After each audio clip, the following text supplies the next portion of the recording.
This is part 3 of why, after reading my Catholic Bible, I had to leave the Catholic Church. I had just almost finished discussing how I used to believe in theistic evolution and how it belittles God. God's word is clear that He made the world in 6 literal 24-hour days. That's why in Genesis, when you read it, it says, in the evening and the morning the first day, in the evening and the morning the second day, and he goes on. And there's so many other evidences, but I don't want to get into that too much.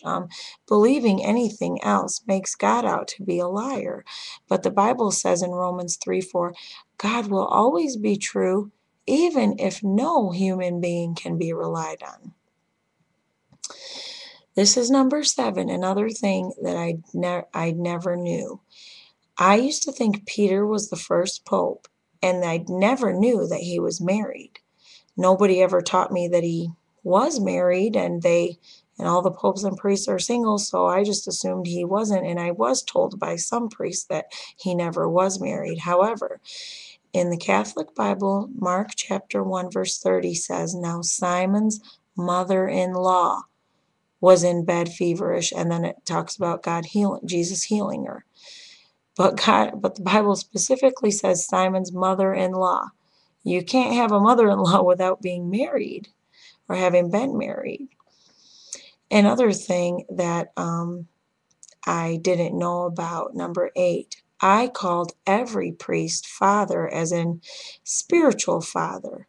But Matthew 23:9 specifically commands me not to do that, and I never knew that. I never read my Bible to learn these things.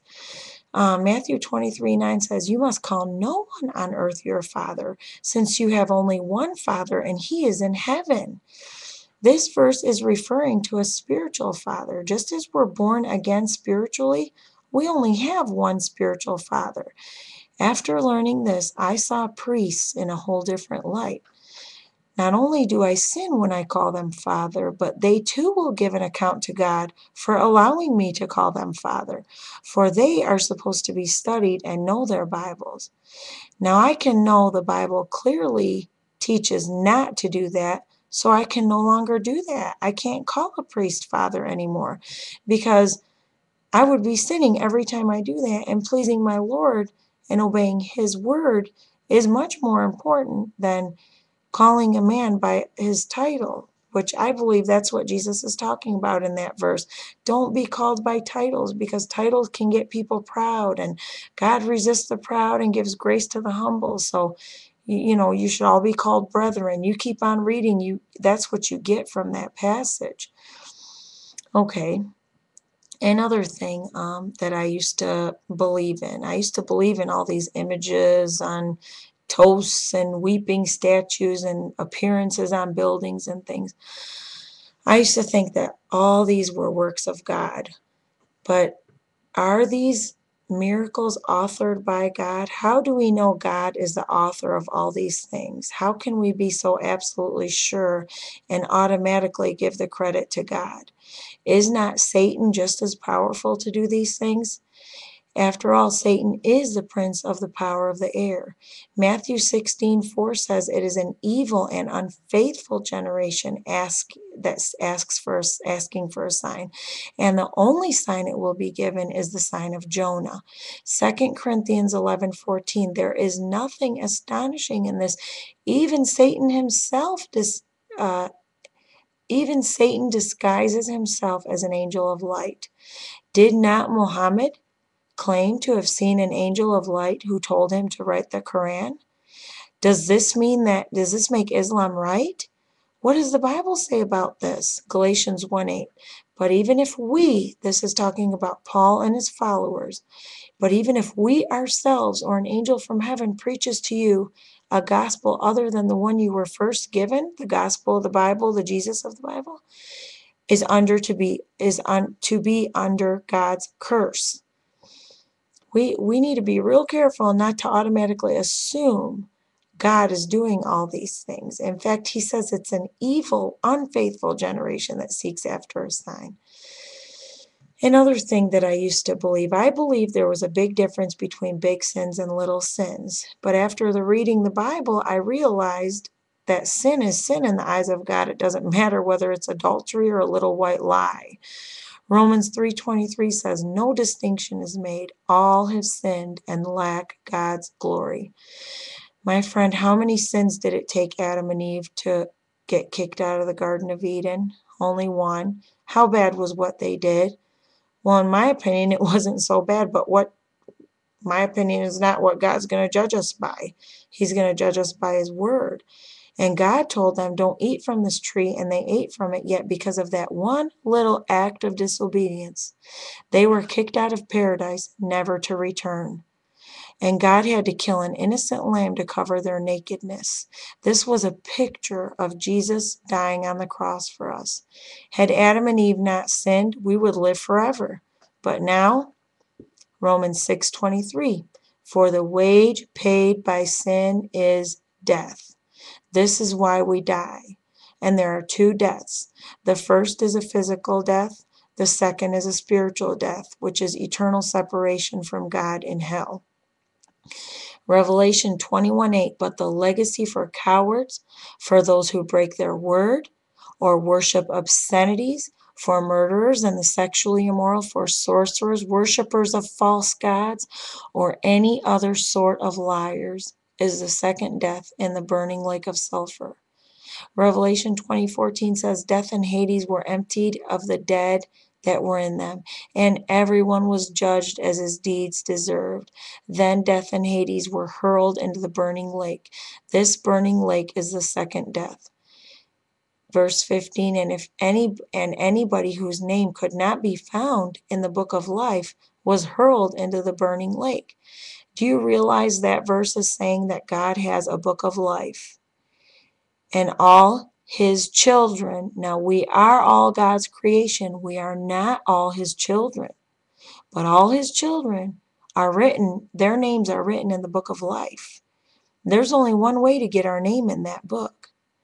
My friend, if we've done everything good in our lives but told one little white lie, that makes us a liar, just as one little abortion makes us a murderer, or lusting after another makes us an adulterer. We can be good to get to heaven, but how good? We'd have to be perfect like God, and none of us are. We all fall short. And that's exactly why Jesus had to die. If there was any other way, why would God have sent Jesus down to die? Jesus Himself begged God. Remember when Jesus said, Father, if it be your will, please let this cup pass from me. But the Father obviously answered, no, because what did Jesus say after that? Nevertheless, Father, not my will, but thine be done. And He went to the cross and died. God would have never made Jesus do that if there was any other way, but there is no other way. And I will explain the way in a little bit after I go through these. Jesus said, I am the way, the truth, the life.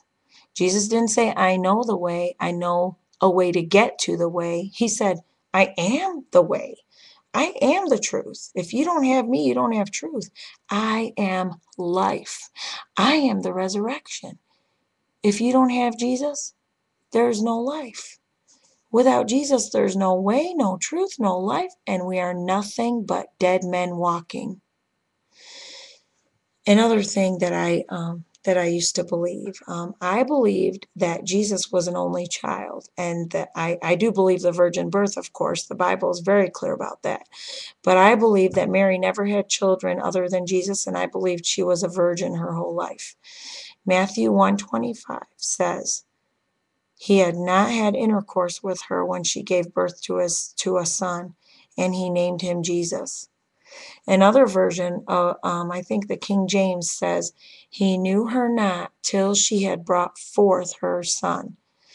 These are implying that Joseph knew Mary after she had brought forth Jesus, which means intimately.